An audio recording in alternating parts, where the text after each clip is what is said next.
Hi again, everyone. This is the Department of Student Affairs, virtually me, segment number 3, time management / time blocking. I'm your host, Miss Santa Patton, and let's get started. So last time we discussed about how to properly plan using our syllabus. So that's a perfect segue into today's topic, time management, time blocking. Because again, part of planning is also using your time effectively. What does that mean? Okay. So we have our school day, 8 to 3. Understand it's not just going to be a continuous streamline of just nonstop. That's just not fun, and that's not good for anybody. You also want to make sure you're taking the scheduled breaks and using them appropriately, because when it's time for instruction, it's time for instruction.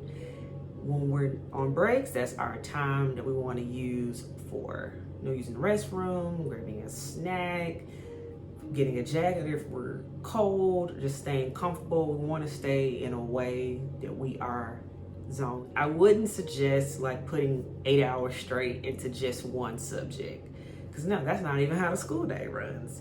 So of course your teacher's going to have their designated breaks in there. So what the teacher says goes. Let's be very clear about that. What they say go. Follow their instructions, but make sure you're using a good at least 5 to 10 minutes, whichever they give you, to actually break and to take that time to recharge, look away from the work, so that way when it's time to come back to instruction and start another lesson, you're fresh and ready to go. A big thing I would like to point out during this time is that you're going to be staring at your computer screen a lot more than you normally would, and that blue light, which is what the computer gives off or the tablet gives off, it can be very straining to your eyes. So therefore, I gotta stress this a lot. You want to protect your eyes, so use your breaks to look away from a screen. I understand we have our phones or our music or to watch TV, whatnot, for other things to see what else is going on, but that's still blue light and it's still strain on your eyes. Give your eyes a break. Please give your eyes a break, so therefore you won't end up with a headache at the end of the day. Moving forward, yes, you want to use your break where you're not interrupting your scheduled instructional time to be doing other things, because that's not what we're here to do. You're still in school. Yes, you're still in school. And you are more comfortable while you're having school, and that's fine. We're going to make this the best and most productive and successful year to date. That's what we're going to do. So something else too I would even suggest. So once your scheduled school day is over, which is 3 p.m., now the real fun starts. Better yet, the real discipline starts. That means, okay, now it's homework time, it's study time, it's refresher time, however you want to go about that. So yes, outside of the school day, you're still going to have homework, you're still going to have required reading, you're still going to have assignments to do, you still have projects to work on, because again, this is school. So yes, I would suggest with that blocking off your time in a way where it's structured, so therefore you maximize all of your homework assignments, all of your time for getting those done. What do I mean by that? Say you like, okay, I want to knock out my homework in 2 hours.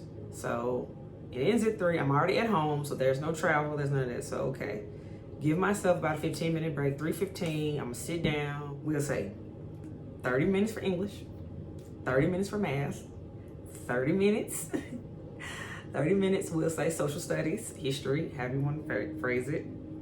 30 minutes for, say, any other project that you might have.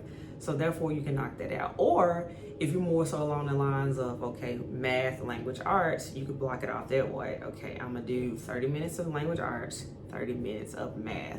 Again, I would suggest taking a 10 to 15 minute break in between that.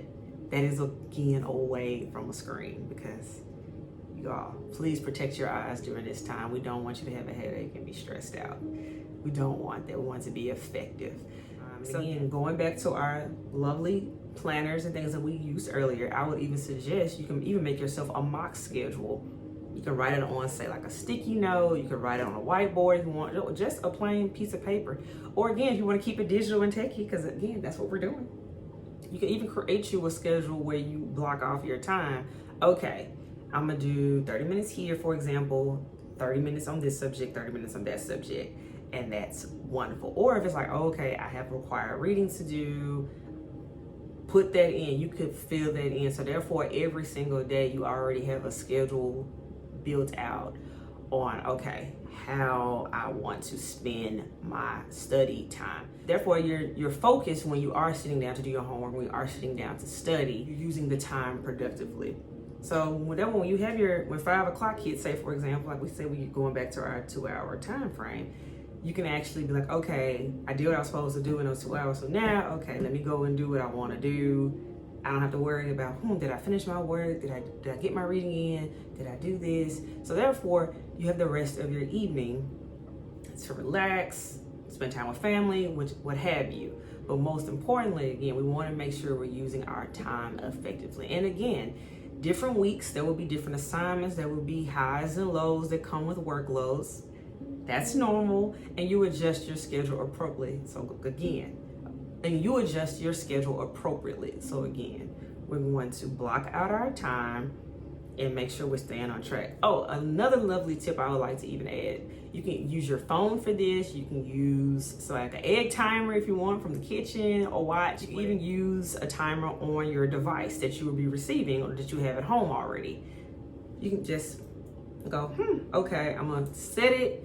Goes off in 15 minutes. That's how I know to stop working or to go back to, or switch subjects, however you decide to make your schedule. Because again, this is your schedule. This is for you to make it your own, you to build it out how you best feel suited. So super excited to see what you all come up with.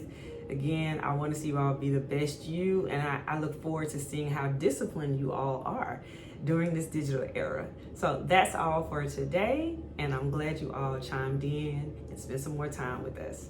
I'll see you later. Bye, y'all.